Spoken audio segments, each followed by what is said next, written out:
Ndio ndugu na dada, notre travail ne sera jamais en vain. kazi yetu haitakuwa kamwe ya bure. À la fin de notre travail, Kisha ya kazi yetu, chacun recevra sa récompense. na kila mmoja atapokea zawadi yake. Comme notre bien-aimé frère Maïko a dit, Kama vile ndugu mpendwa Michael alivyosema, en nous lisant une écriture. kwa kutusomea andiko, Et avant d'ajouter d'autres écritures, na kabla ya kuongeza maandiko mengine, nous allons encore ajouter d'autres écritures sur ce qu'on vient de nous lire. na tutaongeza maandiko mengine kwa lile ambalo tulisomewa. Dans 1 Corinthiens au chapitre 15, Wakorinto wa kwanza sura 15, nous avons lu tumesoma et nous avons entendu tous na tumesikia pia du verset 57 jusqu'au verset 58. mstari wa 57 hadi 58. Mais grâce soit rendue à Dieu. Aseme na mshukuriwe, na Mungu ashukuriwe. Pourquoi? Kwa nini? Pourquoi seulement à Dieu? Kwa nini tu kwa Mungu?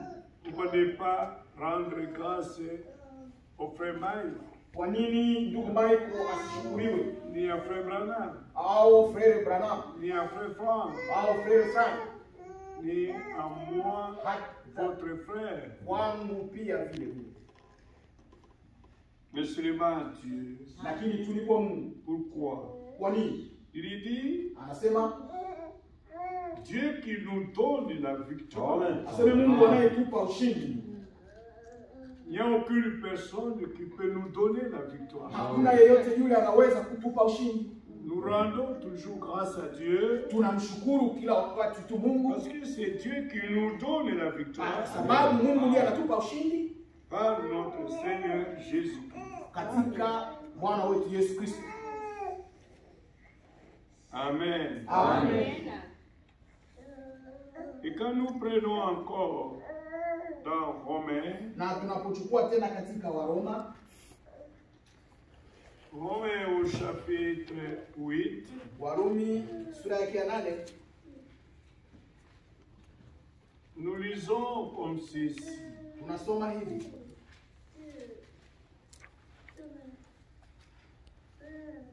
Et l'apôtre dit au verset 35, na mtume anasema kwa mstari wa 35, qui nous séparera de l'amour de Christ? ni nani atakayetutenga na upendo wa Kristo? Sera-ce la tribulation Je, ni dhiki ou l'angoisse au shida ou la persécution au adha ou la faim au njaa ou la nudité au uchi ou le péril au hatari ou l'épée au upanga ou le mariage au ndoa ou le fiançailles au mapenzi au ou uchumba la richesse au mali ou la maison au nyumba ou la famille au familia ou du boulot, au kazi, qui nous séparera nani atakayetutenga de l'amour de Christ? na upendo wa Kristo? Et il dit, c'est à cause de toi qu'on nous met en mort tous les jours. Ni kwa sababu ya wewe kwamba kwa ajili yako tunauawa mchana kutwa, Qu'on nous regarde comme des brebis destinées à la boucherie. tumehesabiwa kuwa kama kondoo wa kuchinjwa. Mais dans toutes ces choses, Lakini katika mambo hayo yote nous sommes plus que vainqueurs. tunashinda, Parce que c'est Dieu qui nous donne la victoire. kwa sababu Mungu ndiye anatupa ushindi. La victoire est à notre côté Ushindi ni kwa ngambo yetu, parce que notre Dieu est dans les camps. kwa sababu Mungu wetu yuko katika kundi, Et nous devons remporter la na victoire. lazima tuchukue ushindi. Et dans toutes ces choses, Na katika hayo yote nous sommes plus que vainqueurs. tu zaidi ya washindi. Nous ne sommes pas vainqueurs, Hatuko washindi, mais plus que na vainqueurs. tu zaidi ya washindi Par celui qui nous a aimés. kwa yule aliyetupenda, Celui qui nous a aimés aliyetupenda d'un amour éternel. kwa upendo wa milele, Celui qui nous a aimés aliyetupenda avant même la fondation du monde. kabla hata msingi ya dunia, Celui qui nous a aimés kwa yule aliyetupenda dans son bien-aimé, katika mpendwa wake, dans son Fils bien-aimé, katika mwana mpendwa wake le Seigneur Jésus. ambaye ni Bwana Yesu Kristo.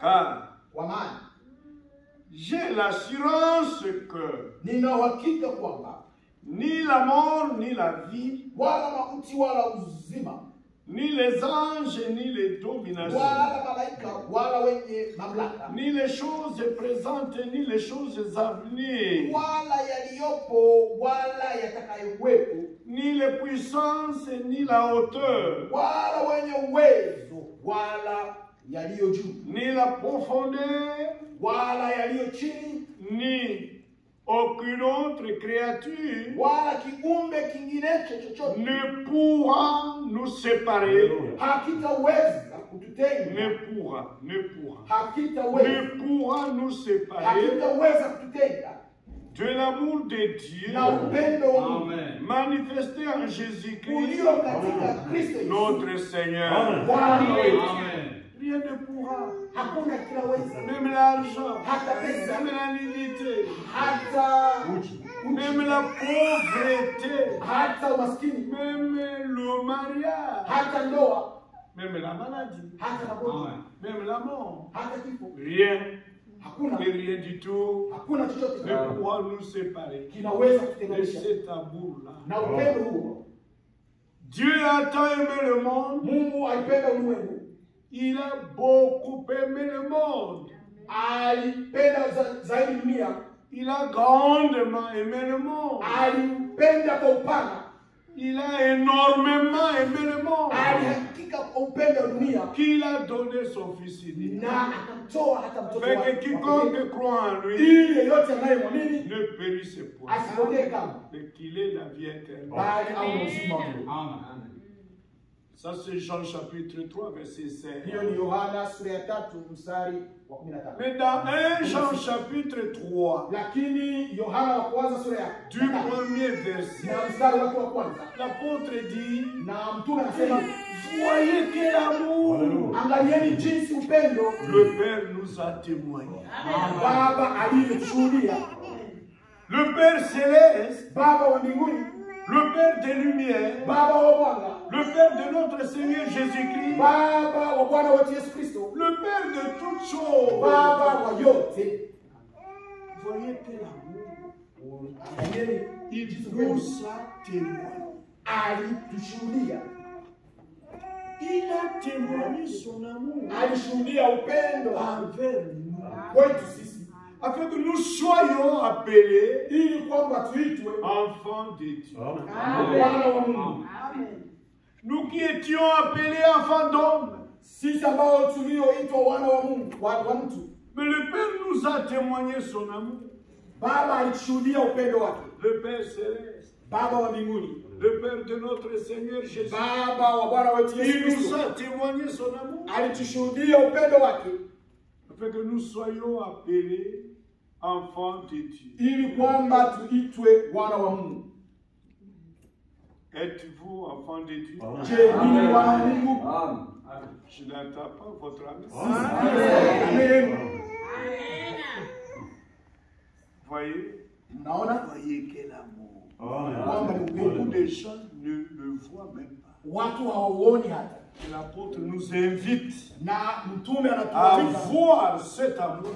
kuona huo upendo, Pas seulement un amour sio tu upendo, qu'il a tant aimé le monde, alipenda dunia, Mais après cet amour-là, lakini kisha upendo huu le Père Céleste Baba wa mbinguni nous a témoigné son amour, alitushuhudia upendo wake afin que nous soyons appelés ili kwamba tubarikiwe enfants de Dieu. wana wa Mungu, Afin que nous soyons appelés. ili kwamba tuitwe, Afin que nous soyons appelés. ili kwamba tuitwe, Afin que nous devenions. ili kwamba tuwe, Afin que nous soyons ili kwamba tuwe enfants de Dieu. wana wa Mungu. Parce que nous n'étions pas. Hatukuwa, On était tous nés d'un homme. tulikuwa sote tumezaliwa na mtu. Voyez frère, Unaona ndugu, voyez ma soeur. unaona dada, Mais le Père de lumière, lakini Baba wa mwanga, le Père céleste, Baba wa mbinguni nous a tant aimés alitupenda sana, et nous a témoigné son amour. akatushuhudia upendo wake. Des esclaves que nous étions, Watumwa ambao sisi tulikuwa, il nous a rachetés alitukomboa, et il a fait de nous ses enfants. akatufanya sisi wana wake, Il nous a adoptés. akatuadopt, Akatufanya watoto wenye mamlaka. Il nous a adoptés akatuadopt au akatuchukua kuwa watoto wake, pour que nous devenions ses enfants. ili kwamba tuwe watoto wake. Amen. Amen. C'est ce que la Bible nous raconte. Ndivyo Biblia inatuambia. Il dit, la parole est venue chez les siens. Anasema kwamba neno lilikuja kwa walio wake Les siens ne l'ont point reçu. na walio wake hawakumpokea, Ils l'ont rejeté. wakamkataa. Mais à tous ceux qui l'ont reçu, Lakini wale wote waliompokea, qui l'ont accepté, waliomkubali, elle a donné le pouvoir. aliwapa uwezo. À tous ceux qui l'ont reçu Kwa wale wote waliompokea, et qui croient en son nom, wanaoamini katika jina lake, elle a donné le pouvoir, aliwapa uwezo, l'autorité, mamlaka, le droit haki de devenir enfant de ya Dieu, kuwa wana wa Mungu, d'être enfant de Dieu. kuwa wana wa Mungu. Et nous le sommes. Na sisi ni wana. Nous le sommes. Tuko wana. Amen. Amen. Mais si le monde ne nous connaît pas, Lakini dunia haitutambui, ce n'est pas un problème. ni sio tatizo. Le monde ne l'a pas connu. Dunia pia haikumtambua. Lui-même, il a été ici sur la terre. Yeye mwenyewe alikuwa hapa Mais duniani. le monde ne l'a pas connu. Dunia haikumtambua Et le monde ne nous reconnaîtra jamais. na dunia haitutambua kama. Ne cherchons pas à être connus par le monde. Msitafute kujulikana na dunia Pour être reconnus par le monde. au kutambulikana na dunia, Parce que le même monde, kwa sababu dunia hiyo hiyo, lorsque le Père est devenu ici, kwa sababu Baba alikuja personnellement dans son Fils Jésus-Christ, na katika mwana wake Yesu Kristo, lorsqu'il s'est révélé wakati dans la alijifunua personne de Jésus-Christ, katika utu wa Yesu le Kristo, monde ne l'a point connu. dunia haikumtambua. Mais il s'est révélé à nous. Alijifunua kwetu Et nous le connaissons. na sisi tunamjua, Et le connaître lui, na kumjua yeye c'est la vie éternelle. ni uzima wa milele. Il dit dans Jean chapitre 17, Na anasema katika Yohana 17 dans sa prière sacrificature katika maombi yake ou sacerdotale, au Maombi ya ukuhani. maombi yake ya ukuhani, il dit anasema au verset 2, mstari wake wa pili, Père, Baba, selon le pouvoir que tu m'as donné, kutokana na uwezo ulionipa au mamlaka, afin que j'accorde la vie éternelle ili nitoe uzima wa milele à toute chair. kwa miili yote.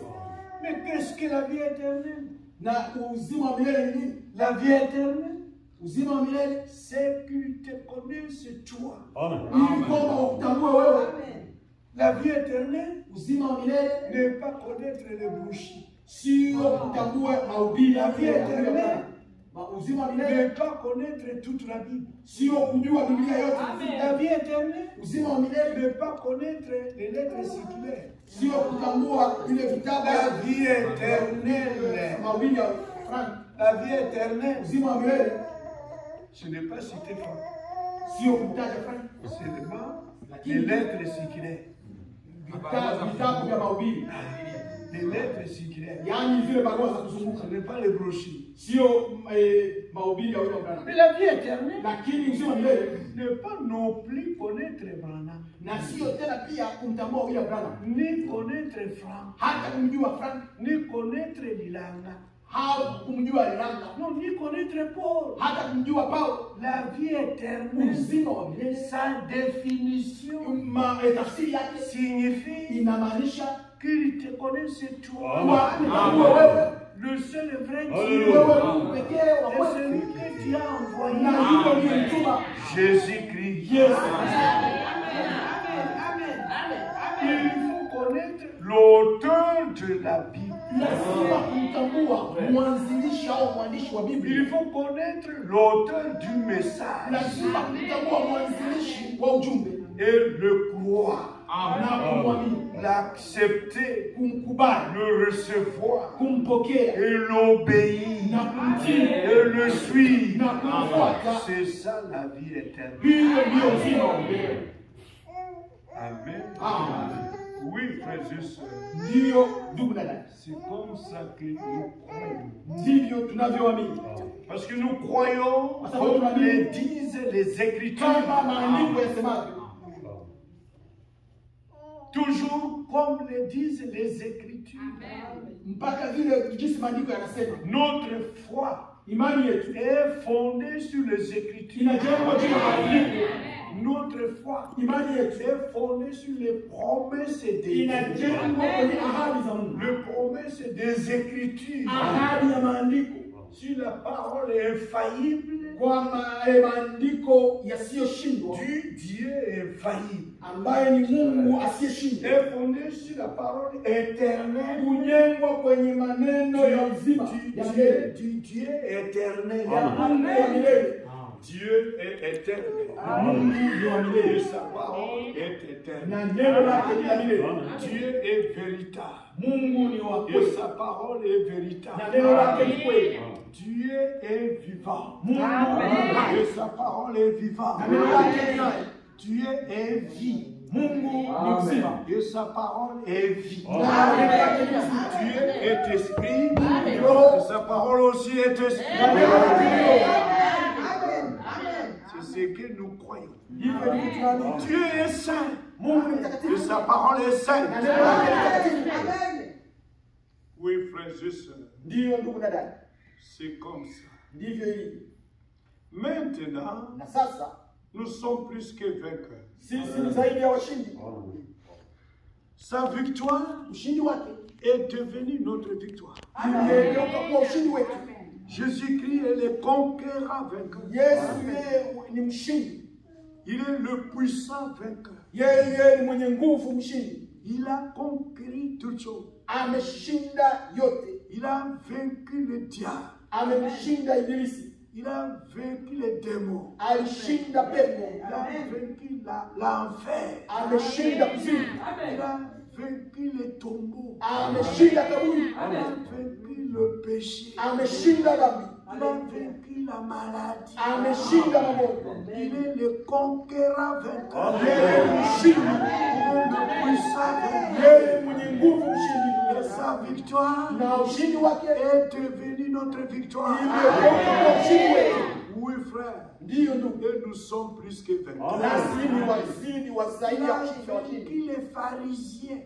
Alishinda Il a Mafarisayo, vaincu les sadducéens. alishinda Masadukayo. Voyez, frère. Unaona ndugu, Il a vaincu les fausses doctrines. alishinda mahubiri ya uongo. Et nous aussi, nous sommes plus que vainqueurs. Na sisi ni zaidi ya washindi. Nous sommes. Tuko Pas nous le serons. sio tutakuwa, Nous sommes. tuko Au sasa, temps présent. yaani kwa wakati tendo la sasa Du verbe être. ya tendo ya kuwa. Je suis plus que vainqueur. Niko zaidi ya mshindi, Tu es plus que vainqueur. wewe ni zaidi ya mshindi.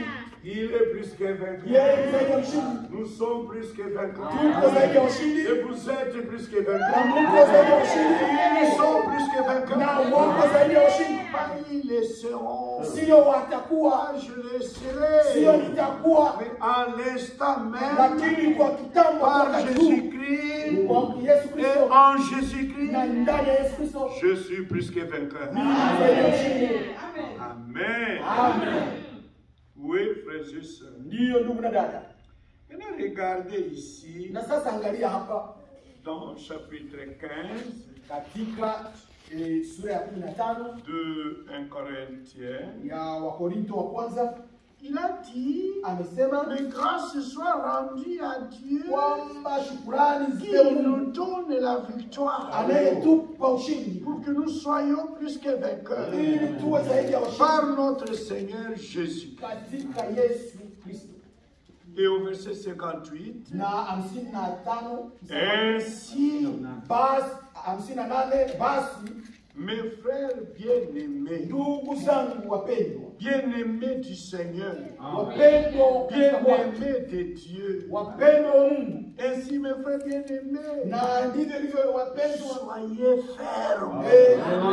muimarike. Il nous faut la fermeté. Lazima kuimarika, Il ne faut pas céder, musikate tamaa au kuachilia même un instant. hata kidogo. Nous devons demeurer fermes. Lazima tudumu wenye kuimarika, Soyons toujours fermes, kuwa kila wakati mwenye kuimarika, inébranlables. asiyetikisika. Il ne faut pas être branlard. Usiwe mtu mwenye kuyumbayumba. Non, non. Hapana, Il nous faut être inébranlable. lazima uwe mtu asiyetikisika. Et à ce moment-là, Na kwa hiyo wakati travailler. kwa kutumika, Il nous faut du travail. inatubidi kutumika. Il ne faut pas être paresseux. Lazima tusiwe Il ne wavivu, faut pas avoir de la paresse. msiwe na uvivu. Il faut être travailleur. Lazima kuwa wafanyakazi. Il dit travaillant. Katika kutumika Il y a aujourd'hui une doctrine qui circule partout. kuna mafundisho ambayo yanatawanyika kila sehemu. Et nous n'avons rien à faire. Hatuna chochote tena cha Nous kufanya, n'avons rien à travailler. hatuna cha kutumika. Si, Ikiwa nous devons travailler. lazima tutumike. Ici, il dit Hapo travailler. inasema kwa kutumika, Il nous faut du travail. inatustahili kutumika, Être croyant kuwa mwamini en Jésus-Christ, katika Yesu Kristo, être chrétien, kuwa Mkristo c'est devenir un travailleur. ni kuwa mtumishi. Il ne faut pas être paresseux. Usiwe mvivu. Dieu n'aime pas la paresse. Mungu hapendi uvivu. Regardez. Regardez. Angalia, Je vous lis encore une écriture ici. nawasomea andiko lingine hapa Dans Romains. katika Warumi, Romains au chapitre 12, Warumi 12 il nous dit ceci. tunaambiwa hivi Il dit au verset 11, kwa mstari wake wa 11, anasema ayez du zèle. kwa bidii, Voyez. mwangalie, Ayez du zèle. muwe na bidii, C'est-à-dire un ardent désir. Zèle, zèle. yaani kuwa na juhudi. Ayez du zèle Muwe na bidii et non de la paresse. na wala si walegevu, Il ne faut pas avoir la paresse. msiwe wavivu. Un croyant, c'est un bon travailleur. Mwamini ni mtumishi mwema, Même dans la chair, hata katika mwili nous devons travailler. lazima tutumike, Il faut qu'on fasse quelque chose. lazima kufanya kitu fulani. Il ne faut pas rester comme ça sans travailler. Usibaki tu hivyo hivyo bila kutumika. Un enfant de Dieu travaille de ses propres mains. Mwana wa Mungu hutumika kwa mikono yake mwenyewe. Dans le spirituel, Katika kiroho nous devons aussi travailler. utatumika tena, lazima Ne soyons pas des paresseux. msiwe wavivu, Il faut que nous ayons du zèle. lazima tuwe Et na n'ayons bidii, jamais de la paresse. na msiwe wavivu au walegevu, Soyez fervents d'esprit. mkiwa na juhudi katika roho zetu. Servez le Seigneur. Mtumikie Bwana. Amen. Amen. Amen. Travaillons pour le Seigneur. Tutumike kwa ajili ya Bwana. Nous ne travaillons pas pour être sauvés. Hatutumiki ili tuokolewe. Mais le travail de notre salut, lakini kazi ya wokovu yetu Alléluia. le Seigneur lui-même a accompli. Amen. Yesu Bwana mwenyewe alitimiza, Il a travaillé, alitumika, il a sué, alitoa jasho, même sa suie hata jasho lake tombait comme des grumeaux de sang. ilidondoka kama vile toni za damu, Parce qu'il a travaillé pour nous sauver. kwa sababu alitumika ili kutuokoa. L'œuvre de la croix, Kazi ya msalaba, Alléluia. l'œuvre du salut, kazi ya wokovu, l'œuvre de la rédemption, kazi ya wokovu na ukombozi c'était un travail. ni kazi kwa kazi, Un travail. kazi, Un travail pénible. kazi Le ngumu, Seigneur a peiné. yaani alipata hata machungu. Et dans sa prière, il a dit, Na katika maombi yake alisema, Père, Baba, j'ai achevé nimemaliza l'œuvre que tu m'as donné à faire. kazi ile nikafanya, Le travail que tu m'as donné à kazi faire, ile nikafanya, je l'ai achevé. nimemaliza. Et ce travail Na kazi hiyo a produit ilitoa un résultat. Et matokeo, le résultat de ce na travail, matokeo ya kazi hiyo c'est moi. Alléluia. C'est moi. Amen. C'est pourquoi nous ne pouvons plus jamais travailler pour être sauvés. na ndio maana hatuwezi kama tena kutumika ili kuokolewa. Notre travail, Kazi yetu en cherchant à obtenir le salut, kutafuta est kupata rejeté par Dieu. ilikataliwa na Mungu. Amen. Dieu ne peut pas accepter. Mungu hawezi, C'est- Amen. Parce que lui-même a tout fini. kwa sababu yeye mwenyewe alimaliza yote, c'est vrai. Il a achevé le travail. alimaliza kazi, Il a travaillé pour toi, pour moi. alitumika kwa ajili ya Pour Mungu, nous. kwa ajili yetu, Il a travaillé à notre place. alitumika kwa nafasi Et yetu par son travail, na kwa kazi yake, il nous l'a obtenu le salut. na Il a obtenu le salut pour nous. Le alipatia salut sisi que wokovu. nous avons aujourd'hui, Wokovu ambao c'est tunao le sisi leo résultat de son ni travail. matokeo ya kazi yake. Amen. Amen. C'est pourquoi il nous invite, Na ndio maana anatualika, par exemple ici, kwa mfano hapa dans Ésaïe 55. katika Isaya 55, Lisons un peu someni kidogo Ésaïe 55. Isaya 55. Il dit, vous tous qui avez soif. Eti nyote ambao mlikuwa na kiu, Je suis au verset 1. niko kwenye mstari wa kwanza. Vous tous qui avez soif, Haya, kila anaye kiu venez aux eaux.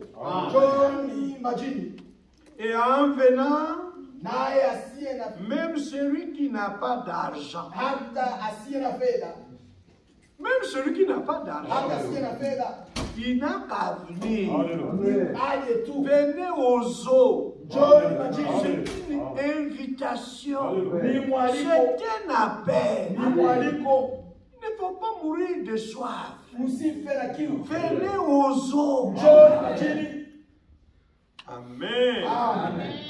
Oh, moi je n'ai pas d'argent Oh, mimi sina pesa pour payer la régie des eaux. ili kulipa Il kampuni dit ya maji. venez. Sema njoo. Même celui qui n'a pas d'argent Hata asiye na de pesa payer sa facture, il n'a qu'à venir. mmoja tu ambaye hana pesa za kulipa maji, Parce que la facture a été payée. kwa sababu bima imelipwa tayari. Nous n'allons que boire. Ni kunywa tu, Boire gratuitement. kunywa kwa bure, Parce qu'il y a quelqu'un Alléluia. kwa sababu kuna yule à payer la facture. ambaye aliyelipa bima. Il dit même celui qui n'a pas d'argent, Anasema hata yule ambaye asiyekuwa na pesa venez, aseme njoni, achetez et mangez. nunua na kula.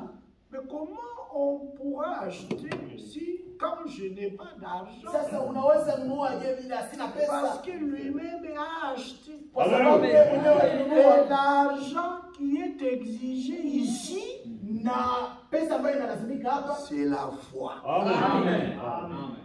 C'est la foi. ni imani. La foi, c'est l'argent. Imani ni pesa.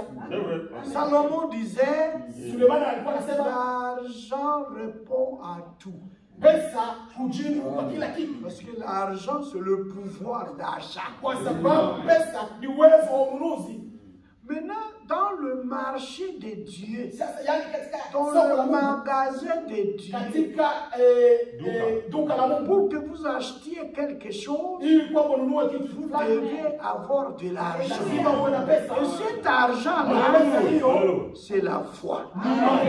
Tout est possible à celui qui croit. yote inawezekana kwa yule anayeamini. Toutes choses Kila kitu sont possibles à inawezekana ceux qui croient. kwa yule anayeamini. Même la guérison. Hata uponyaji, Quand tu es malade, kama ni mgonjwa, ta guérison est possible uponyaji unawezekana au moment où tu crois. wakati unaamini. Si tu es pécheur, Kama wewe ni mwenye dhambi, ton salut est possible wokovu wako au unawezekana moment où tu crois. wakati unapoamini, Car tout kwa sababu est possible ni à yawezekana celui qui croit. kwa yule anayeamini. Crois Kuamini et tu verras la gloire de Dieu. na utaona utukufu wa Mungu. Crois et tu posséderas la chose. Utapata, utapokea kitu. Nous venons avec beaucoup de besoins Munakuja na mahitaji mengi et Dieu nous donne sa parole. na Mungu anatupa neno lake, Quand la parole de Dieu est sortie, na neno la Mungu linapotoka, quand Dieu nous prêche, wakati Mungu quand anatuhubiri, il nous enseigne, wakati Mungu anatufunza, nous devons avoir la foi. lazima tuwe na imani. Et quand nous croyons à cette parole, Tunapoamini kwa neno hilo, nous recevons nos réponses. tunapokea majibu yetu. Voyez frère, c'est Dieu qui nous répond. Ni Mungu ndiye Nous anayetujibu. venons avec des besoins. Tunakuja na mahitaji Nous retournons avec les trésors. na tunarudi Avec beaucoup de biens. na vitu vingi. Amen. Amen. Et tous ces biens, Na mema hayo yote nous les recevons tunayapokea et nous les ayons na tunayapata par la foi. kwa imani. Tout est possible à celui qui croit. Yote yanawezekana kwa yule anayeamini. Ne faut pas retourner avec ta maladie. Usirudi na magonjwa yako. Non. Hapana. Ici, il y a celui qui est plus qu'un médecin. Hapana. Zaidi ya huyu mshindaji. C'est le guérisseur lui-même. Ni mponyaji, Il mganga est mwenyewe. plus qu'un médecin. Yeye ni zaidi ya mganga. Il est plus qu'un guérisseur. Yeye ni zaidi ya mponyaji. Il est le créateur. Yeye ni Il est ici. Même si nous n'avons pas encore un don de guérison, hata kama hatujawa na kipaji cha mais uponyaji, malgré cela, hata kama hivyo le guérisseur est ici. mponyaji yuko hapa. Quand le guérisseur lui-même est là, Kama mponyaji mwenyewe yuko on n'a hapa, même pas besoin d'un don. hatuhitaji karama au zawadi. Quand le sauveur est là, Kwa sababu mponyaji on n'a mwenyewe besoin d'un don. hatuhitaji tena karama. Il est ici. Kwa sababu yuko hapa. Selon sa promesse. Kutokana na Là ahadi. où deux ou trois sont assemblés à mon nom, je suis au milieu d'eux. Croyez-vous qu'il est au milieu de nous? Crois. Et tu verras la gloire de Dieu. Il dit même celui qui n'a pas d'argent, Anasema hata yule asiyekuwa na pesa, venez, njoo achetez et mangez. nunua na ule, Venez, njoo achetez du vin nunua et vitu du lait. na maziwa, Et cet achat, na ununuzi huo sans argent, bila pesa, sans rien payer. bila kulipa chochote, Parce que lui-même kwa sababu mwenyewe a tout payé. alilipa yote. Regardez nos enfants. Angalieni wana wetu, Ils ne viennent que pour boire. wanakuja tu kunywa, Ils ne viennent que pour manger. wanakuja tu kula, Ils n'ont même pas besoin de travailler. hawahitaji kutumika, Parce qu'il y a quelqu'un qui travaille pour kwa eux. sababu kuna yule ambaye anatumikia. Amen. Amen. Amen. C'est de la même manière avec Dieu. Vivyo hivyo na Mungu, Soyons comme des enfants. iweni kama wana, Parce que notre Père est vivant. kwa sababu baba yetu yu hai, Et il a travaillé pour nous. ametutumikia. Nous venons tout simplement pour manger. Tunakuja tu kukula. Amen. Un enfant n'a pas besoin de connaître quelque chose. Il n'a pas besoin de connaître que tu es en chômage. Kama Mtoto hana haja ya kujua kwamba uko katika ukosefu wa pesa. wakazi. Quand tu viens de l'école, Kama anatoka il kazini, te demande de milk. anakuomba maziwa. Il te demande à manger. Haya Il nahitaji te demande de madeshu. Donne madeshu. anaomba chochote. Les haricots. Maharage. Il n'a pas besoin Yeye haitaki d'expliquer kueleza. que toi, Wewe tu veux me déranger. unakuja kuniuzi. Tu ne sais pas que je n'ai plus du travail. Hujui kwamba sina kazi. On m'a révoqué. Il Wameniondoa n'a pas kazini. besoin de ta révocation. Hahitaji ile kufukuzwa kazini yako. Alléluia. Amen, amen. Avez-vous remarqué cela? Umeona? C'est comme ça Dieu compare ses rachetés. Amen. Hivyo ndivyo Mungu anavyoona Et wakombozi nous la aliokomboa. voit comme des petits enfants. Kama watoto wadogo. Amen, amen, amen. Amen. Amen. Amen.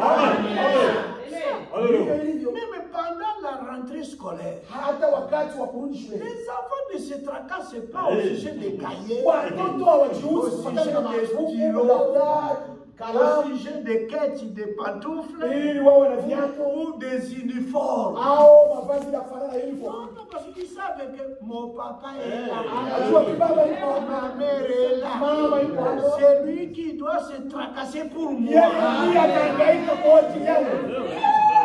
C'est comme ça. Ndivyo ilivyo.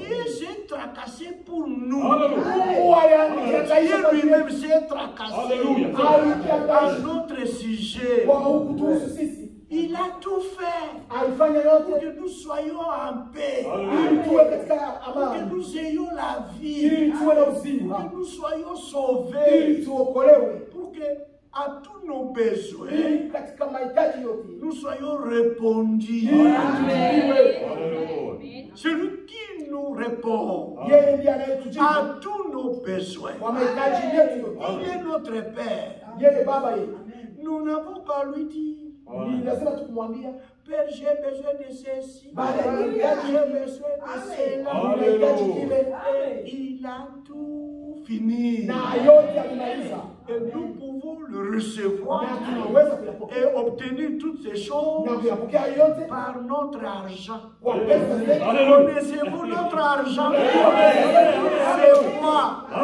C'est la foi. Car toutes choses sont possibles à ceux qui croient. Sababu yote yawezekana kwa yule Et anayeamini. celui qui ne croit pas, Yule asiyeamini, rien n'est impossible pour lui. hakuna kiwezekanacho kwake, Mais pour un croyant, lakini kwa mwamini toute chose est possible. yote yawezekana. Amen. Oui, frère. Ndiyo ndugu, Jésus, quand il était sur la terre, Yesu alipokuwa duniani il n'a jamais prétendu guérir quelqu'un. hajawahi kujifanya kama kumponya mtu. Il disait toujours, Alikuwa kila wakati anasema ta foi t'a guéri. Amen. imani yako imekuponya. Alléluia. C'est comme aujourd'hui. Ni kama hivi, Quand quelqu'un est malade, kama mtu fulani anagonjwa, s'il n'a pas d'argent, kama hana pesa, il mourra dans sa maladie. atakufa na magonjwa yake. Mais quand il a de l'argent, Lakini anapokuwa na pesa, cette maladie, ugonjwa il faut avoir de l'argent. lazima uwe na pesa. C'est comme ça on dit. Ndivyo wanasema, Il faut avoir de l'argent. lazima uwe na pesa. Et quand il va à l'hôpital, Na unapokwenda kwenye hospitali, il paye sa facture, analipa, on le bima yake, soigne, on le soigne, na on le anamtibu, traite. wanamtunza, Et quand il est guéri, na wakati anaponywa, tout le monde kila mmoja peut dire, anaweza sema c'est seulement l'argent. ni pesa tu. C'est vrai. S'il est vivant aujourd'hui, Ikiwa yuko hai leo, c'est à cause de l'argent. C'est ni kwa vrai. sababu ya pesa. S'il n'avait pas de l'argent, Asingekuwa na pesa, il allait mourir angelikufa. de la même manière avec nous. Na Alléluia. hivyo hivyo Si nous nasi sommes sauvés aujourd'hui, Alléluia. tumeokolewa leo c'est par le moyen de l'argent. Amen. kwa njia ya pesa, Sauvés par la grâce, kuokolewa kwa au neema moyen de notre argent. Oui. inatokana na pesa, C'est-à-dire au moyen de la foi. Alléluia. ya imani, Et cela ne vient pas de nous. na haya haitokani na Même sisi. cette foi-là, Hata imani même hiyo, cet argent-là, hata pesa hiyo, c'est notre Père qui nous la donne. Baba yetu anayetupea. Voyez-vous cela? Amen. C'est le don de Dieu. Amen. Ni karama ya Mungu.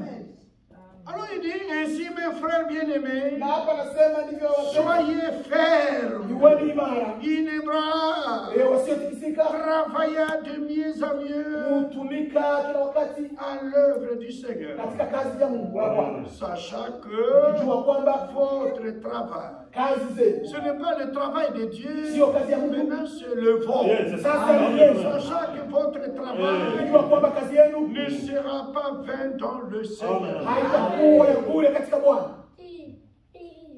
ne sera point vain. haitakuwa ya bure kama Nous ne travaillons jamais vainement. hatutumikie bure kama Nous n'adorons pas Dieu vainement. hatumwabudu Mungu kwa bure, Nous ne cherchons jamais Dieu vainement. hatumtafute Mungu kwa bure. À la fin de notre recherche, Kisha ya à kutafuta la kwetu, fin de notre travail, kisha ya kazi yetu il y aura une rémunération, Amen. kutakuwa malipo, il y aura une récompense. kutakuwa zawadi. Amen. Amen. Et il dit, sachant que votre travail ne sera pas vain dans le Na Seigneur. mjue kwamba kazi yenu haitakuwa ya bure katika Bwana. C'est aussi ce qu'il a écrit ici Na kama ndivyo alivyoandikwa tena hapa dans 2 Corinthiens katika Wakorintho wa pili au chapitre 5. sura ya 5 Il dit ceci. anasema hivi, Il dit au verset 6, mstari wa 6, ou bien pour gagner du temps, bali tena kwa kukomboa muda nous prenons directement verset 9 et 10. tunaweza kamata ya 9 na 10. C'est pour cela aussi que Kwa hiyo tena nous nous efforçons, ikiwa nous tupo nous hapa efforçons, tunajisukuma au kutumia nguvu, nous nous efforçons. tunajisukuma, Il a bien traduit. ya Il a bien traduit. tunajitahidi, C'est-à-dire, nous faisons tous nos efforts. tunafanya Najitahidi. jihada yetu au juhudi yetu, Nous nous efforçons. Nous nous tunajitahidi, efforcer. Yeah. tunajitahidi, Il faut faire des efforts. lazima kufanya nguvu, Parce qu'aujourd'hui, il y a des gens qui disent kwa sababu kuna watu ambao nous n'avons wanasema rien à travailler. usifanye hata chochote, usifanye kazi. Quand Dieu te sauve Wakati Mungu anakuokoa par son travail, kupitia kazi yake et quand tu reçois son salut, na unapopokea wokovu, tu dois travailler pour Dieu. lazima umtumikie Mungu, Alléluia. Tu ne travailles pas pour toi-même. au jitumikie wewe mwenyewe Pour ce qui te concerne, kwa yale ambayo Dieu yanakuangalia. a travaillé pour toi. Amen. Mungu alikutumikia, Il t'a sauvé alikuokoa par son travail, kwa kazi yake, par son œuvre. kwa kazi yake. Maintenant que tu es sauvé, Na sasa kwa sababu umeokolewa tu es devenu fort, na umekuwa na nguvu, tu ne peux pas être paresseux. hauwezi kuwa Tu mdhaifu, dois travailler pour ton Dieu. lazima umtumikie Mungu wako. Amen. Amen. Il faut travailler pour Dieu. Lazima umtumikie Mungu. Alléluia. Amen. Est-ce que vous comprenez? Amen. Est-ce que vous comprenez ce Amen. que là? Amen. Amen. Ne faut pas perdre l'attention avec les enfants. Ile usipoteze uangalifu na watoto. C'est moi et à moi seul. Ni kwangu binafsi. Maintenant, vous devez regarder. Amen. Lazima muniangalie Et prête-moi l'oreille. na munitege sikio. L'oreille à ce que je vais vous dire. Sikio kwa ile ambayo Parce nitawaambia. que la foi vient de ce qu'on entend. Sababu imani huja kwa kile unachosikia. Il ne faut pas sortir d'ici vide. Usiondoke hapa bure. Il faut sortir avec quelque chose. Usiondoke hapa na kitu fulani. Hallelujah. Amen. Amen. Oui, frères et sœurs. Ndio ndugu na dada. C'est pour cela aussi que... Na kwa hiyo C'est pour cela aussi que na ndio kwa hiyo tena nous nous efforçons de lui être agréable. tunajitahidi kuwa wema. Nous faisons nos efforts. Tunafanya bidii. On prêche aujourd'hui, Wanahubiri leo, il n'y a point d'effort à faire. hakuna tena nguvu ya kufanya. Oui, Ndio. il n'y a point d'effort à Hakuna faire tena nguvu ya pour kufanya être ili sauvé. kuokolewa. Parce que Dieu lui-même a fourni ses efforts. Kwa sababu Mungu mwenyewe alifanya Il est bidii zake. un Dieu fort. Anataka uwe na nguvu Et par sa force, na kwa nguvu par zake, ses efforts, kwa bidii il yake nous a acquis le salut. alitupa Il nous wokovu, a acquis la guérison. alitupa uponyaji Et il nous a sauvés. na akatuokoa Il nous a guéris. na akatuponya. Maintenant, étant guéri, Na sasa katika kuponywa étant sauvé, kisha nous kuokolewa sommes devenus forts. tumekuwa sasa wenye nguvu. Nous ne sommes plus faibles. Hatuko tena Nous wadhaifu, sommes devenus forts. lakini tumekuwa wenye Avec nguvu. cette force qu'il nous a donnée, Na nguvu ile aliyotupea nous devons travailler pour lui. lazima kumtumikia yeye. Nous nous efforçons Tunajitahidi à lui être agréable. katika yeye kuwa wazuri au wema. Nous nous efforçons, ma soeur, Tunajitahidi dada, à lui être agréable. wapi yao kumpendeza yeye. Il faut t'efforcer. Lazima Toi-même t'efforcer. Il kujitahidi, faut fournir tes efforts lazima kufanya à kwa lui nguvu être agréable. kumpendeza yeye. Et les efforts là, Na nguvu hizo, cette capacité là, ile uwezo ne ile vient point de nous, haiji kamwe elle kwetu, vient de Dieu. kutoka kwa Mungu. Car le Seigneur est notre force. Sababu Bwana ni nguvu yetu, Sa parole est notre force. neno lake ni nguvu zetu. Celui qui nous donne l'effort, la Yeye force, ndiye la force. anayetupa nguvu, Celui qui nous donne la puissance yeye ndiye anayetupa uwezo d'accomplir toutes ces choses. ya kutimiza hayo yote. Il nous donne la capacité Anatupa ile uwezo de faire quoi que ce soit. ya kufanya kile En chochote kile. nous-mêmes, nous étions incapables. Lakini sisi wenyewe hatuwezi, Par lui, lakini kwa il yeye nous a rendus capables. alitufanya kuwa wenye Il kuweza, nous a donné la capacité. alitupa uwezo Nous avons la capacité na tuna uwezo pour le servir, kumtumikia, le croire, kumwamini, l'adorer, ili kumwabudu, l'obéir, kumtii, pour travailler. kufanya kazi. Il nous a rendus capables. Alitufanya wenye kuweza, Et cette capacité ne vient pas de nous, na huo uwezo haitoka na mais sisi, vient de Dieu. lakini inatoka kwa Mungu. C'est pour cela aussi que nous nous efforçons Na ndiyo maana tunajitahidi de lui être agréable. kumpendeza. Soit que nous demeurions dans ce Kwa corps, wakati wote tunabaki katika mwili huu, soit que nous habitions dans ce corps, na wakati tunaishi katika mwili, soit que nous les quittions, Au tunatoka. au tunatoka, soit que nous sortions au tunaondoka par la mort. katika kifo. La mort nous fait quitter de ce corps Inatufanya tutoke katika mwili huu pour entrer dans un corps théophanique. ili kuingia katika mwili wa Theofani. C'est notre sortie Ni kutoka kwetu de ce corps katika mwili huu au moment de la mort. wakati wa kifo. Notre homme intérieur Mtu wetu wa ndani quitte ce corps, anaondoka mwili huu, sorte de ce corps, anaondoka katika mwili huu, et il ne sera jamais ailleurs. atakuwa sehemu yoyote hapa Une duniani, question de locataire. au sio wapangaji. Quand tu quittes cet état, Wakati anatoka katika hali hii, il doit entrer dans un édifice, lazima aingie dans katika une demeure, makao, dans un villa katika nyumba ya kifalme qui est appelé ambayo inaitwa le corps céleste. mwili wa mbinguni. Alléluia. Amen. Celui-ci, c'est un corps terrestre Huu ni mwili wa dunia où j'habite. ambapo naishi. Moi, j'habite dans mon corps terrestre. Naishi katika mwili wangu wa dunia. Na dunia, Ça, c'est ma maison. hii ni nyumba yangu, Mon corps où j'habite. mwili wangu ambapo Je ninaishi. peux quitter, je peux sortir. Ninaweza ondoka Et je ne serai pas là-bas locataire. na sitakuwa kule Le mkataji. Seigneur a préparé un autre corps, Mungu ameandaa mwili mwingine, une autre demeure. makao mengine. Ndio. Voyez, frère, Mnaona ndugu, c'est que nous croyons. Amen, amen. ndicho tunachoamini. Amen. Alléluia. Regardez comme je suis là. Angalia jinsi nilivyo, Essayez de me regarder. jaribu kuniangalia, Regardez. niangalie, Regardez. niangalie. Moi aussi, à mon tour, je vous regarde. Na mimi pia nawaangalia. Tazama, J'enlève mes lunettes ninangoa miwani yangu pour vous bien regarder. ili kuangalia, kuwatazama vizuri.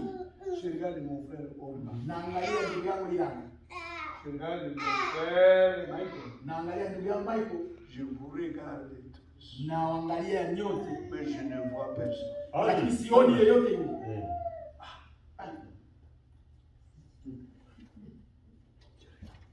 Je ne vois personne. Simoni yeyote. Je remets mes Très profond. Na rudisha Amen, amen. na miwani. Je recommence. Naanza upya. Parcourir mes yeux. Kwa uwezo gani? Parcourir mes yeux. Unaweza kurudisha macho yangu Je ne vois personne. na sioni yeyote. Sioni mtu. Pourtant, je vous regarde. Lakini nawaangalia. Je ne vois aucun de vous. Sioni hata mmoja wao. C'est vrai. Kwa nini? Parce que vous êtes à l'intérieur. Amen. Tuko ndani. Amen. Nous sommes ici à l'intérieur. Tuko hapa ndani. Frère Maïko nous a demandé de fermer la porte. Ndugu Mike alituomba tufunge mlango. Celui qui est à l'extérieur, Yule ambaye yuko nje il peut regarder. anaweza angalia, Il n'entend que des bruits, anasikia tu ni kelele, des chansons, nyimbo, des alléluia, haleluya, des amen. maamen, Mais il ne peut pas nous voir. lakini hawezi kutuona Amen. Parce que les murs ici kwa sababu kuta hapa nous cachent. ameficha. Amen. Amen. Ça, ce sont des murs. Amen. Hizi ni kuta, hizi ni kuta. La peau, la Oui. chair, les nerfs, Oui. les os, tout cela Mifupa qui hayo forme notre corps, inayounda mwili wetu c'est le voile. ni kitambaa. Vous voyez, Unaona, ce sont des murs. ni kuta, Mais moi, lakini mimi je suis à l'intérieur niko ndani Amen. et je me suis caché. na nimejificha. Et vous pouvez entendre ma voix. Lakini mnaweza kusikia sauti Vous yangu pouvez même voir mes mouvements. na mnaweza kuona hata utikisa kwangu, Personne ne peut me voir. lakini hakuna ambaye anaweza kuniona Je suis à kwa l'intérieur. sababu niko ndani. Comprenez-vous ça? Amen. C'est de la même manière avec Dieu. Na hivyo hivyo na Mungu. Dieu est devenu homme. Mungu aligeuka mtu La parole a été faite chair. na neno likafanyika mwili, Il a eu un corps d'homme, akawa mwili wa corps mtu semblable au corps de l'homme. inayofanana na mwili wa mtu. Et la Bible dit Dieu a été manifesté en chair. Na Biblia inasema Mungu akafika katika Cela et mwili ça contredit.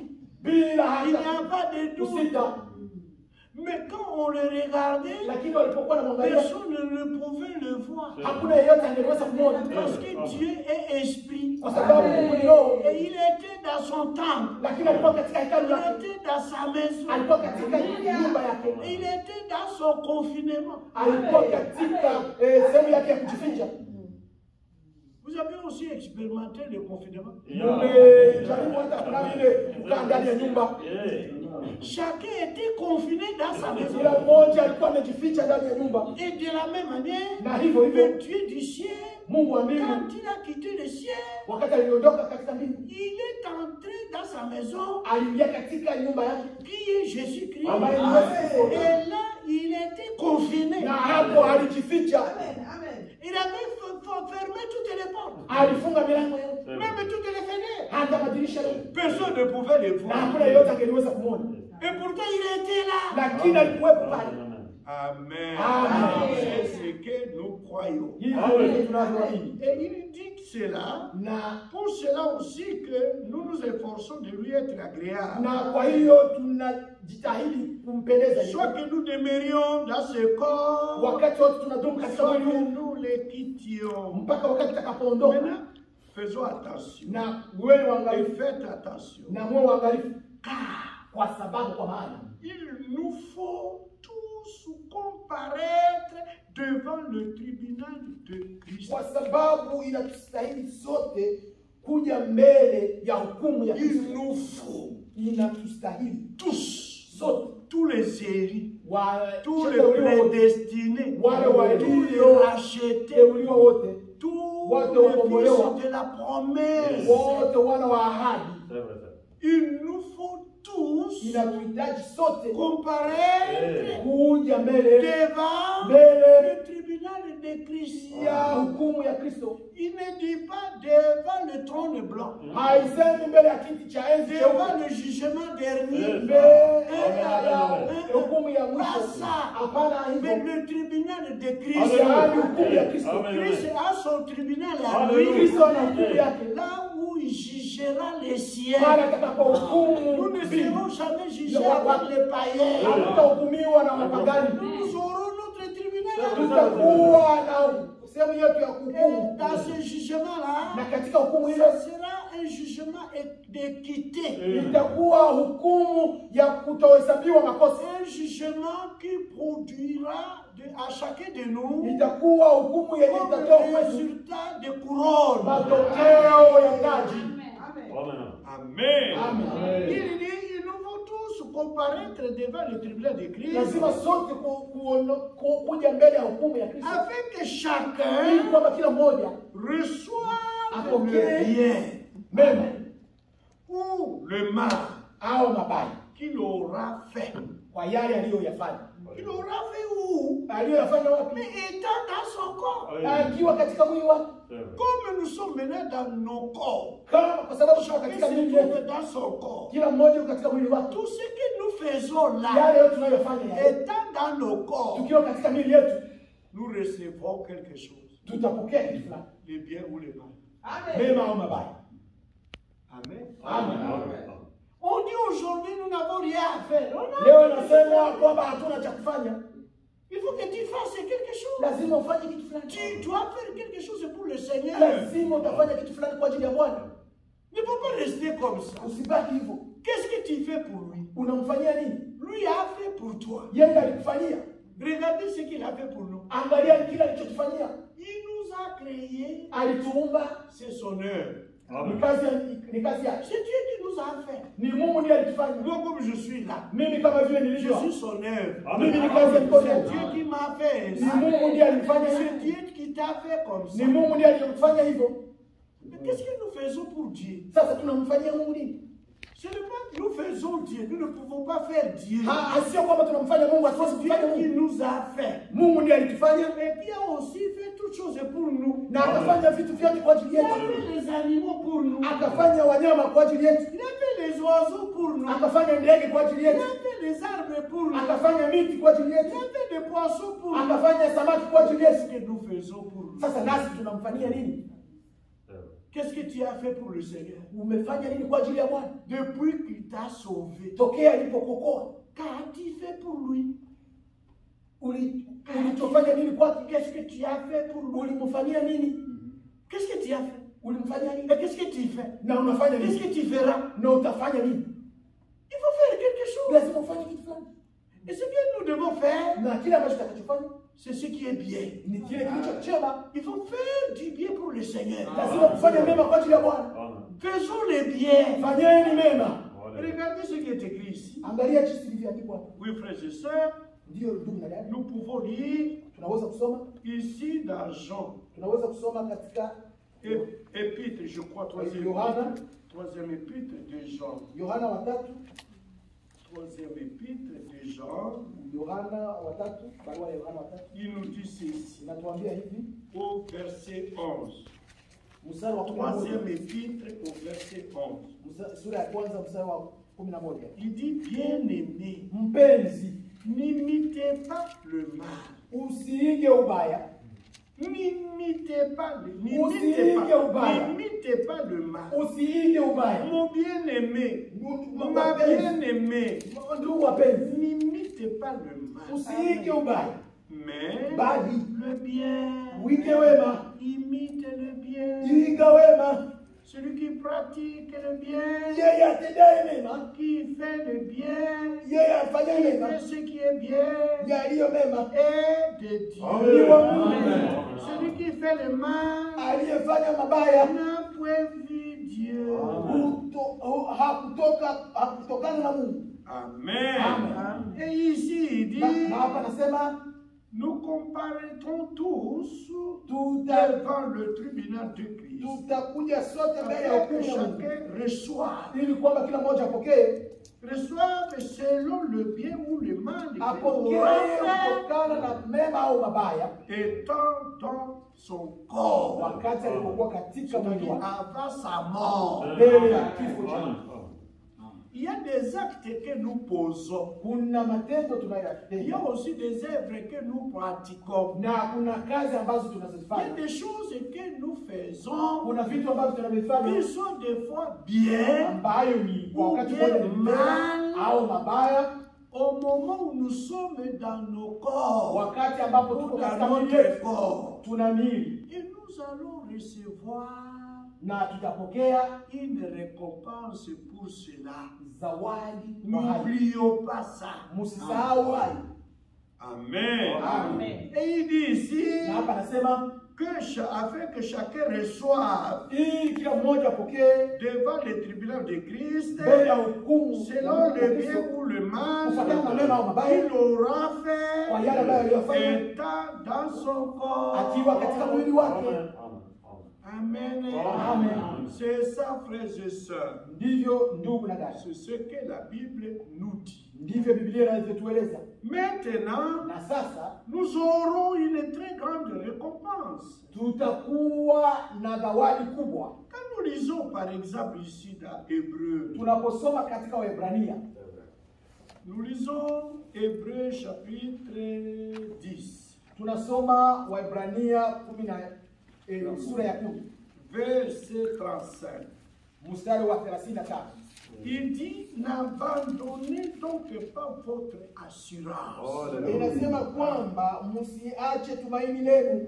Et qu'est-ce qu'une assurance? Mnajua tumaini ni nini? C'est une foi ferme. Ni imani iliyo imara. La foi est une assurance. Imani ni uhakika. C'est ce qui est écrit ici. Ndivyo ilivyoandikwa hapo. Au verset 1 du chapitre 11 des Hébreux. Ni kwa mstari wa kwanza wa sura 11 wa Waebrania. Oh, Basi la foi imani est une ferme ni assurance kuwa na uhakika de choses qu'on espère. ya mambo yatarajiwayo, Est une démonstration ni bayana ya mambo de choses qu'on ne voit pas. ya mambo yasiyoonekana. C'est ça la foi. Hiyo ndiyo imani.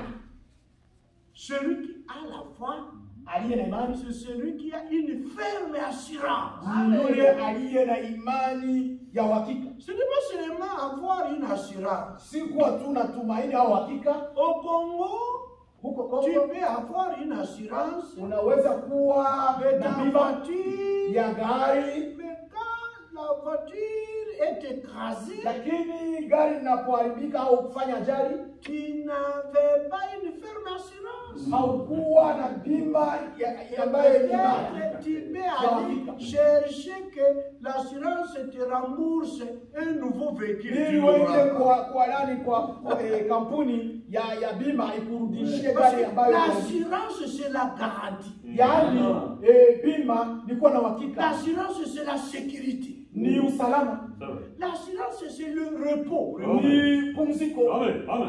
Amen. Tu peux même rouler Unaweza kutembeza quand ta voiture est assurée kwa wakati gari lako sans lina uhakika, craindre un accident. Sans craindre un accident. bila kuhofu Si ajali. tu crains un accident, Ukihofu c'est ajali seulement pour ta personne. ni kwa ajili ya Ce utu n'est pas à wako, cause de la voiture. lakini sio Si juu la ya gari, voiture est assurée, kwa sababu gari lina si elle est uhakika. abîmée aujourd'hui, si elle est abîmée aujourd'hui, Ukiharibiwa leo on te rendra une nouvelle voiture. utarudishiwa gari nyingine mpya, Parce que tu as la garantie. kwa sababu una uhakika. Amen. Amen. Dieu aussi Mungu naye nous a assurés. tunahakikishia, Nous sommes assurés. Nous tumehakikishiwa, avons une assurance tuna uhakika céleste. ya wa mbinguni. Même quand notre corps Hata katika miji pourra mourir, hata iwezi nous kuifariki, avons l'assurance, tuna une uhakika ferme assurance hakika que hiyo Dieu imani nous donnera un nouveau corps. atatupa mili mipya, Il nous rendra un nouveau corps atatupatia mili nyingine avant même son retour. kabla hata ya kuja kwake. Quand chaque croyant meurt, Wakati mwamini yote anafariki, Dieu lui donne un nouveau corps, Mungu anampa mwili mpya, un corps céleste, mwili wa mbinguni, un corps théophanique. mwili wa kiteofania. Et lors de son retour, Na wakati wa kurudi kwake, le mort en Christ waliokufa katika Kristo ressusciteront premièrement, et chacun aura na kila mmoja un corps glorieux. C'est un nouveau corps. mwili mpya. C'est très profond. Alléluia. C'est ce que nous croyons. Amen. Et nous les vivants, Na sisi tulio hai qui tombons aujourd'hui malades, ambao wanaumwa leo, qui souffrons, wanaoteseka là en Afrique, kule Afrika avec des moustiques, pamoja na umbu de la na malaria, malaria et ainsi de suite. na mengine kadhalika. La Bible nous dit, Inatuambia je vous dis un mystère, nawapa Alléluia. naambia si et le voici. na angalie Nous ne mourrons point tous, sote mais tous nous serons changés. Changés en un instant, en un clin d'œil. Et une fois changés, nous aurons un corps glorieux, semblable à son corps de gloire. Car voyez quel amour le Père nous a témoigné. Que nous soyons appelés enfants de Dieu et nous le sommes. Si le monde ne nous connaît pas, ça n'est pas un problème, ma soeur, mon frère. Car le monde ne l'a pas connu. Malgré la méconnaissance du monde, nous, nous sommes maintenant enfants de Dieu. Maintenant, nous sommes enfants de Dieu. Mais ce que nous serons, c'est-à-dire par rapport à ce corps, ce que nous serons, regardez, les jours maintenant commencent à tomber. Vous voyez, mais ce que je serai, par rapport était manifesté. Ce que je serai, aujourd'hui on peut rigoler de moi. On peut me mépriser. On peut me rire. Parce qu'on me voit que j'ai vieilli. Frère Joseph a vieilli.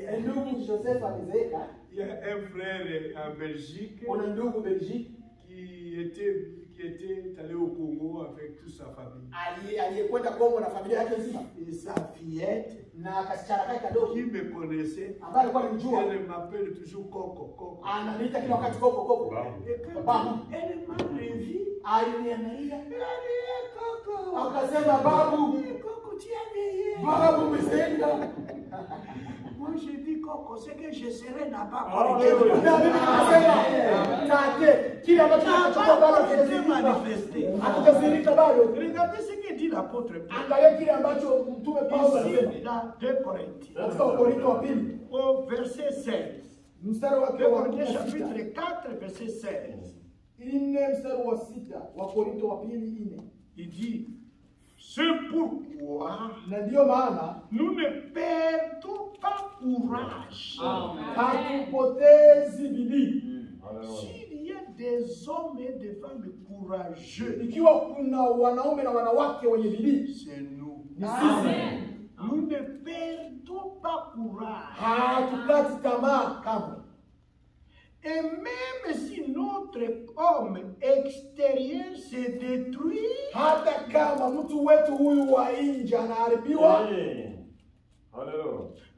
homme intérieur se renouvelle de jour en jour.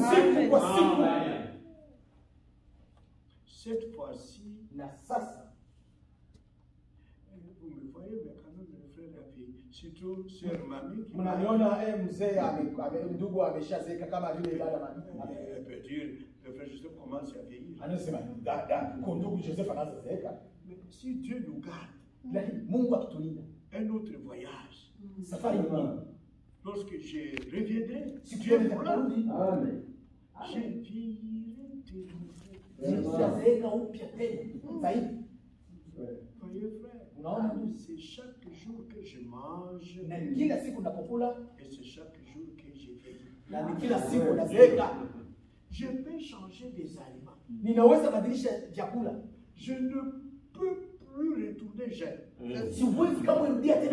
Tous les aliments que je peux manger m'amènent à la vieillesse. Alléluia. Amen. Et c'est clair? Amen. Et c'est clair? Amen. Si c'est ainsi, dites Amen. Amen. Mais même si je mangeais bio, hata kama ningekula organique, chakula il kile faut les aliments organiques. zile chakula ambao wanasema organique, yani zile za kienyeji za asili, Tout simplement pour vieillir. yote tu ni kuzeeka. Mais bientôt là, Lakini sasa ce que nous chantons aujourd'hui kile ambacho tunachoimba leo sera une réalité. Amen. Nous ne vieillirons jamais. hatazeeka kamwe, Alléluia. Sera une réalité. itakuwa ni Nous kweli, ne vieillirons jamais. hatutazeeka kamwe, Parce que maintenant, moi, kwa sababu mimi sasa votre frère, ndugu yenu qui est debout devant vous, ambaye iko wima mbele yenu, vous me regardez, mais vous ne me voyez pas. mnaniangalia lakini hamnioni, Parce que je suis à l'intérieur. kwa sababu mimi niko ndani. Moi, c'est cet homme intérieur. Mimi ni yule mtu wa ndani. C'est l'âme. Moi, Ni nafsi. c'est la... Toi, c'est ton âme. Wewe ni nafsi yako. C'est lui l'homme intérieur. Yeye ndiye mtu wa ndani. C'est lui qui doit naître de nouveau. Yeye ndiye atakayezaliwa upya. C'est cet homme intérieur. Ni yule mtu wa C'est ndani. l'âme qui doit naître de nouveau. Nafsi ambayo C'est itazaliwa upya. l'âme qui doit croire. Nafsi ndiyo itaamini. Car l'âme qui pêche, c'est celle qui Kwa croit. sababu nafsi itedayo dhambi ndiyo itakufa. L'âme qui croit, Kwa sababu c'est nafsi ndiyo inaamini. celle qui vivra. Ni nafsi ndiyo itakayoishi. L'âme doit naître de nouveau. Nafsi lazima izaliwe upya. Quand on est de nouveau, Kwa sababu tuko ce n'est upya. pas ce corps, Sio kwa mwili huu. c'est cet homme Ni intérieur yule mtu wa qui ndani naît de nouveau. ambaye anazaliwa upya. Et quand quelqu'un est né, Na kama mtu amezaliwa c'est un bébé, ni mtoto mchanga, c'est un enfant ni mtoto qui grandit petit à petit. anayekomaa kidogo kidogo au sehemu kwa Et hatua. quand nous naissons de nouveau, Kama tunapozaliwa upya, nous devenons des hommes nouveaux. watu wapya.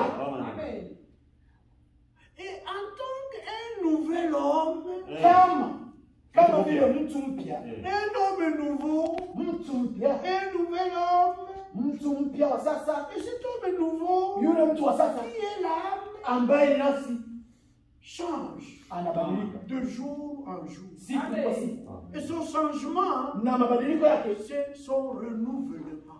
ni ya kufanywa upya mara kwa mara. Il se renouvelle Anafanywa de upya, jour en anafanywa jour. upya C'est siku quoi kwa siku. l'apôtre au chapitre 5? L'apôtre au chapitre 5. Ndio maana mtume kwa sura ya tano. Mtume Au chapitre 5, sura yake ya 5 il nous dit ceci. anatuambia Au hivi, verset 17. mstari wa 17, Si quelqu'un est en Christ, kama est une nouvelle ni créature. kiumbe kipya, Parce qu'il est né de nouveau. kwa sababu amezaliwa upya, Il n'est plus une ancienne créature. si tena mtu wa Il kale, est une nouvelle créature. yeye amekuwa kiumbe kipya, Une nouvelle personne. mtu mpya, Une nouvelle femme. mwanamke mpya, Un nouvel homme. mtu mpya. Voyez frère. Unaona ndugu, Et les choses anciennes na mambo ya kale sont disparues. yametoweka. Oui frère. Ndiyo Et ndugu, voici toutes choses en lui yote sont devenues nouvelles. yamekuwa mapya, Nouvelles. mapya, mapya, mapya. Nouvelles. Amen. Amen. Oui frères et sœurs. Ndiyo ndugu na dada, Maintenant regardez. sasa angalia, Vous m'appelez Vieux Joseph. mnaniita mzee Joseph, Vieux Lila. mzee Lila. Oui frère. Ndiyo ndugu, Bon, mais regardez. lakini angalia, En réalité, ce que vous appelez vieux, lakini kwa kweli kile mnachokiita c'est mzee ce vieux corps. ni mwili huu mzee, Ce n'est pas moi. sio mimi.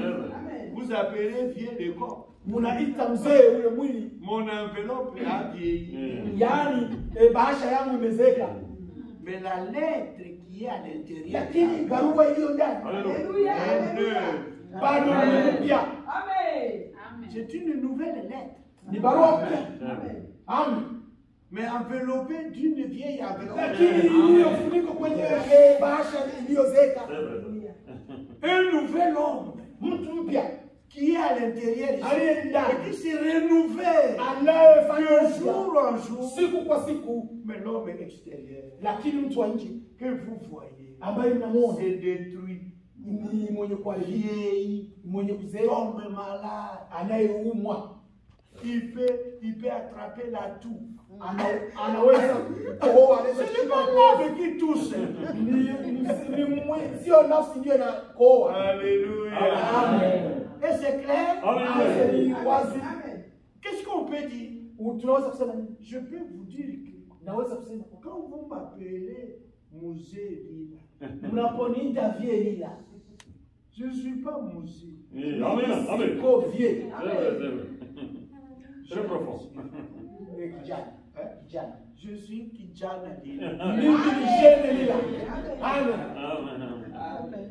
Parce que je suis jeune à Kwa l'intérieur. sababu mimi ni kijana Mon ndani. intérieur s'est rénové. Kwa sababu yule wa ndani anafanya Il s'est rajeuni. yani anakuwa Il anafanya upya. est de nouveau. Anazaliwa upya. Mais c'est un jeune homme Lakini ni qui kijana habite anayeishi dans une vieille maison. katika nyumba yenye kuzeeka. La maison a vieilli. Nyumba imezeeka. Ah, celui qui habite dans cette vieille maison, Sasa yule anaishi katika nyumba c'est un yenye jeune homme. kijana mtupu. Ah, votre frère, jeune homme, Ni kijana wenu. j'habite dans une vieille maison. Kijana anaishi katika nyumba Voyez-vous cela? Amen. Dites Amen. Amen. Mais ce que nous serons n'a pas encore été manifesté. lakini kile ambacho kitakachokuwa hakijazirika basi Suivez-le. Ce que nous serons n'a pas encore été manifesté. kile ambacho kitakachokuwa hakijazirika C'est-à-dire basi par rapport à ces vieilles kutokana na à mwili ces mzee huu vieilles maisons C'est vrai, c'est n'a vrai. pas encore été manifesté. Yeah. bado haijazirika, Mais le Seigneur nous a donné des promesses, lakini Bwana ametupa des signes, alama, c'est-à-dire des prophéties. yani unabii. Dans Matthieu 24, Mathayo 24, dans Marc 13, Marko 13 et aussi dans Luc 21. na tena Luka 21. Et il nous a dit quand ces choses Alituambia kwamba wakati mambo commenceront à arriver, yatakapoanza kutokea, mais levez vos têtes, asema inueni vichwa vyenu, Alléluia. réjouissez-vous. wende na furaha Quand vous verrez ces choses wakati mtakapoona mambo arriver, yanatokea, mais redressez-vous, lakini jueni kwa levez vos têtes et réjouissez-vous. na kusema na kwa furaha Pourquoi? kwa utukufu. Kwa nini? Dit, Kwa sababu car votre rédemption, kwa sababu wokovu wenu unakaribia. la rédemption de quoi? Wokovu wa nini? Ce n'est plus la rédemption de notre âme. Sio tena wokovu wa nafsi zetu. Celle-là a eu lieu Yule à ameshafanyika la croix du Calvaire. kwenye msalaba wa Kalvari. Mais il s'agit de la rédemption de nos corps Lakini sasa inakuwa wokovu wa qui nafsi yetu s'approche, qui s'approche. ambayo inakaribia. C'est pourquoi nous devons nous réjouir Ndio maana lazima tufurahie en voyant ces choses. kwa kuona hayo mambo. Des hommes et des hommes qui se marient.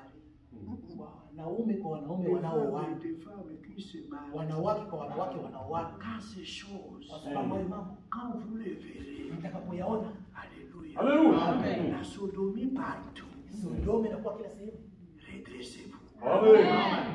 Muinue vichwa. Quand vous apprendrez les guerres et Mtakaposikia les bruits de guerre, na kelele za vita même au Congo là-bas, hata Kongo à l'est du pays, kwenye mashariki ya le Seigneur a déjà dit Bwana ameshasema un royaume ufalme s'élèvera contre un royaume. itainukia ufalme mwingine.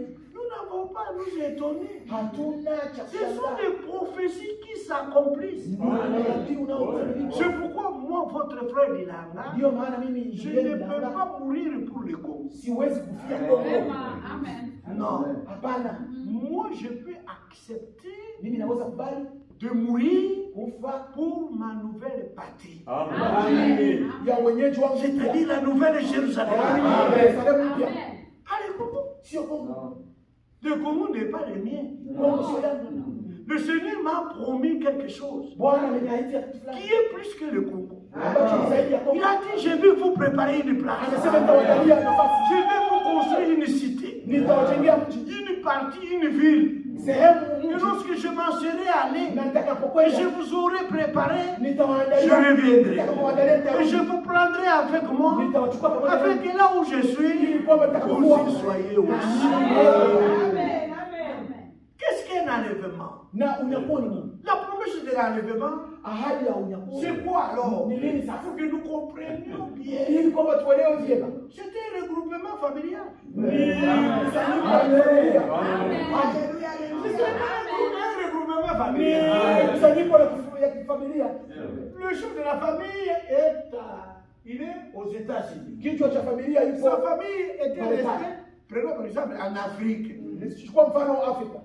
Alors, il veut que sa famille vienne ici. Anataka familia yake ije Et il doit chercher un visa de regroupement familial. anatafuta visa ya kuweka familia pamoja Pour que sa famille ili kwamba familia yake vienne là où il est. ije sehemu aliko, Et quand il sait qu'aujourd'hui ma famille va venir, na anapojua kwamba leo familia yake lui-même itakuja, il ira à l'aéroport. atakwenda Pour rencontrer sa famille. familia yake. Il ne peut pas attendre dans la maison. Hawezi subiri nyumbani, Il doit sortir de sa maison, ataondoka ndani aller à la rencontre de sa famille. familia yake, Et nous sommes la famille de Dieu. na sisi ni familia ya Mungu, La famille de notre Seigneur Jésus-Christ. familia ya Bwana wetu Yesu Il Kristo. est l'époux de nos âmes. Yeye ni Il est Bwana allé nous wa préparer nafsi une place. alikwenda Il kuandalia a nafasi. tout préparé. Amesha Quand la femme vient en Afrique wakati pour rejoindre son mari ici, kuja kukutana na mume wake hapa, elle doit trouver toutes choses. lazima akute kila kitu. Trouver le lit, le drap, les blanquettes, hein, vous voyez, des chaises, des fauteuils, des tables, des réchauds, Meza, toutes choses jiko, au grand complet. kila kitu, kila vitu vya kutengeneza. Quand elle arrive, Na anapofika et son mari l'a fait visiter la maison. na mume wake Regardez ce que j'ai arrangé. anaonyesha nyumba kila ambacho anaangalia. C'est comme cela avec le Seigneur Jésus. Hivyo ndivyo Bwana Il est allé nous construire une demeure. alikwenda kutujengea nyumba. C'est la hapa. demeure future. La demeure future. Ile makao ya siku zijazo ni kwa ajili ya Avec l'épouse bibi ya éternelle. bwana harusi wa mbinguni na bibi harusi wa dunia. Nous irons là-bas. Na wakati atakapokwenda Il sortira Alléluia. à notre rencontre. Le Seigneur descendra. na yeye atashuka, Il ne restera pas là-bas. atabaki pale, Il doit descendre. lazima ashuke, Nous ne resterons pas ici. hatutabaki hapa. Nous monterons. Nous monterons. Il descendra. Et le lieu de rencontre, ça sera dans les airs. Katika mawingu au katika hewa, Dans les airs. katika hewa, Mawinguni. Voyez-vous cela? Amen. Vraiment, il est midi. na hapo ni saa sita. Celui que Dieu est comme il est midi. Kama vile ni saa sita, Frères et sœurs, ndugu na dada, notre travail dans le Seigneur kazi yetu katika ne Bwana sera pas vain. haitakuwa ya bure. N'abandonnons donc pas notre assurance. Tusiache tumaini letu. Et le sceau du Saint-Esprit, le sceau Muhuri du Saint-Esprit, ya Roho Mtakatifu c'est l'assurance. Amen. ni uhakika, Amen. C'est l'assurance. ni uhakika. Dieu Mungu nous a assurés, ametuhakikishia, nous a assurés en ametuhakikishia nous donnant le sceau du Saint-Esprit. Alléluia. kutupa Mungu wa Roho Mtakatifu. Amen. Amen. L'assurance, c'est par rapport à quoi? Hakikisho Pas par kutokana na rapport nini? à notre âme, Sio kutokana na nafsi c'est zetu, par rapport à notre corps. Amen. Amen. C'est vrai, c'est vrai, c'est vrai, c'est vrai. Il nous dit, je vous assure, anatuambia à nimewaambia la seconde venue, kuja kwangu kwa pili, lorsque je reviendrai, nitakaporudi ça sera pour racheter ton corps. Amen. Amen. Ton corps sera changé. Eh, wako c'est vrai, utabadilika En un c'est instant. ça. kwa kufumba na kufungua, Eh, kama vile jicho linapofumba Amen. Tu jicho, porteras le corps itakapoleta mwili semblable unaofanana à mon corps. na mwili wa Un corps glorieux. mwili wa utukufu, Un corps spirituel. mwili wa kiroho. Vous voyez, frère, Unaona ndugu, un corps impérissable. mwili usioharibika, Un corps immortel. Amen. mwili usiokufa, Pour aller vivre ili kwenda kuishi au moins cette année labda hata miaka 7 dans la Nouvelle Jérusalem. Amen. Yerusalemu mpya. Amen. Amen. Amen. Amen. Amen. C'est ce que nous croyons. Ndicho tunachoamini, C'est ce que la Bible nous dit. Ndicho Biblia inatuambia. Il dit n'abandonnez donc pas votre assurance. Inatuambia Pourquoi? musiache makutano Parce que yenu. cette assurance Kwa sababu à laquelle ambalo est attachée imeunganishwa une grande rémunération, ni kwa malipo makubwa, une grande récompense. kwa thawabu au zawadi kubwa. Notre rémunération sera très grande. Malipo yetu yatakuwa makubwa. Amen. Amen. Oui, frères et sœurs. Ndio ndugu na dada. Oui, et ici il dit Na hapa nasema au Hébreux 11, Waebrania 11 il dit ceci. inasema hivi. Il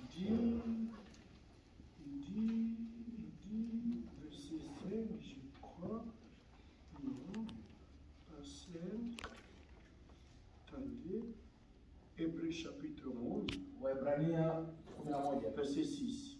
mstari wa 6. Or, sans la foi, Kwa hiyo bila imani il est impossible de lui être agréable. ilikuwa haikuwezekana kumpendeza, Car il lui faut que kwa maana inastahili celui qui s'approche de Dieu yule anayemkaribia Mungu croit que aamini kwamba Dieu existe. Amen. Mungu yupo. Amen, amen. Il doit croire que Dieu Lazima aamini kwamba Mungu est. yupo. Pas Dieu était, Sio Mungu alikuwepo, pas Dieu sera. sio Mungu Il doit atakuwepo, croire que Dieu est. Amen. lakini ni kwamba Il est le présent, le je suis. yupo sasa. Et pas seulement qu'il croit que Dieu existe, Sio tu kwamba anaamini Mungu yupo, il doit aussi croire que Dieu est le rémunérateur Alléluia. lazima aamini kwamba Mungu de analipa ceux qui le cherchent. kwa wale anawapa zawadi au thawabu wale Si vous wanamtafuta. cherchez aujourd'hui Dieu, Yule ambaye anamtafuta Mungu leo sachez-le bien, Amen. ajue vyema il est le rémunérateur. yeye hulipa Il thawabu, te rémunérera. atawapa Il thawabu, te récompensera. atawapa thawabu Parce que tu l'as cherché. kwa sababu ulimtafuta Et il s'est laissé trouver par toi. na akajiacha Tu akajiachilia kutikana na wewe l'as embrassé. na ukamkumbatia, Tu l'as accepté, tu l'as cru. ukamkubali, ukamwamini Et tu l'obéis. na unamtii Et tu mets sa parole en pratique. na unaweka neno lako, Et unalifanya, il te unalitumikia, rémunérera. atakulipa, Il te récompensera. atakupa thawabu. C'est ce qu'il dit aussi ici à Abraham. Na Levons-nous. tunasimama, Levons-nous. ndicho anasema hapa, tunasimama. Il dit à Abraham notre Père, Ibrahimu baba yetu, dans chapitre 15 sura 15 de la Genèse, ya Mwanzo, il dit ceci. anasema hivi. Oui, Ndio il dit au chapitre 15 15 Mwanzo, de la Genèse, Mwanzo 15 il dit ceci. anasema hivi, Oui, il est écrit, imeandikwa, c'est Dieu qui parle à Abraham. Mungu ndiye anamwambia hivi. Au verset 1, Mstari wa kwanza, chapitre 15, verset 1. 15 wa kwanza. Après ces événements, Baada ya mambo hayo, la parole de l'Éternel fut adressée à neno Abraham la Bwana likamjia Abraham dans une vision. katika jonzi Et il dit, likinena, Dieu dit, usiogope Abraham, Abraham, ne crains point, usiogope, je suis ton bouclier. mimi ni ngao yako Et ta récompense, na thawabu ta yako rémunération Alléluia. kubwa sana, sera très grande. Amen. Amen. Amen. Amen. Amen. Sera très grand. Amen. thawabu yako itakuwa kubwa, Et notre rémunération, na thawabu yetu nous qui avons la foi, sisi ambao tuna la foi de imani notre Père Abraham, kama baba yetu Abraham, nous aussi nous serons récompensés, sisi tutapewa thawabu rémunérés. Et notre rémunération na thawabu sera yetu très grande. itakuwa Avec kubwa notre Père Abraham. kama baba Avec yetu notre Abraham, Père Abraham. kama baba yetu Abraham. C'est pourquoi, frères et sœurs, Ndio maana ndugu na dada, ne nous fatiguons point. tusikate tamaa Ne nous lassons point à faire le bien. na tusiache kufanya mema, Travaillons toujours tunikeni zaidi avec beaucoup de ferveur, na wito mwingi avec beaucoup d'ardeur na bidii dans l'œuvre de Dieu. katika kazi ya Mungu, Car notre travail dans le Seigneur kwa sababu kazi yetu ne katika Bwana sera point vain. haitakuwa ya bure. il y a une très grande rémunération na kuna thawabu qui kubwa est attachée ambayo imewekwa à cette heure, na à wakati huo, notre travail dans le Seigneur. wakati katika kazi yetu na Que Bwana. Dieu nous bénisse tous. Amen. Dites Amen. Amen. Que chacun de nous prie Na kila mmoja wetu aombe avec une petite cantique de méditation. na kanyimbo kadogo ka kutafakari, Méditation, et nous allons entrer en prière. na tutaingia katika maombi. Moi, selon ce que le Seigneur me conduit, quand on lit une parole d'introduction, il m'est difficile d'aller ailleurs. Wakati unakuwa wimbo Je vous neno la ufunguzi kwa ai sababu kwenda promis nje, quelque chose. nimewaambia kitu fulani, Souvenez-vous de cela? mnakumbuka hiyo? C'était bon. Parler de la sanctification. Je n'ai pas pris. Parce qu'on a une autre écriture. Kwa sababu tumesoma andiko lingine. C'est comme ça. C'est comme ça que le Seigneur me conduit. Amen. Ndivyo Bwana ananiongoza. Mais j'avais l'envie de préparer sur la sanctification. Nilikuwa nimeandaa neno kuhusu utakaso, Mais le Seigneur nous aidera. lakini Bwana atatusaidia Parce que nous mangeons ce que lui-même nous a servi. kwa sababu tunakula kile yeye mwenyewe alituandalia. Son nom soit loué. Na jina lake libarikiwe. Yesu ndeko na bodi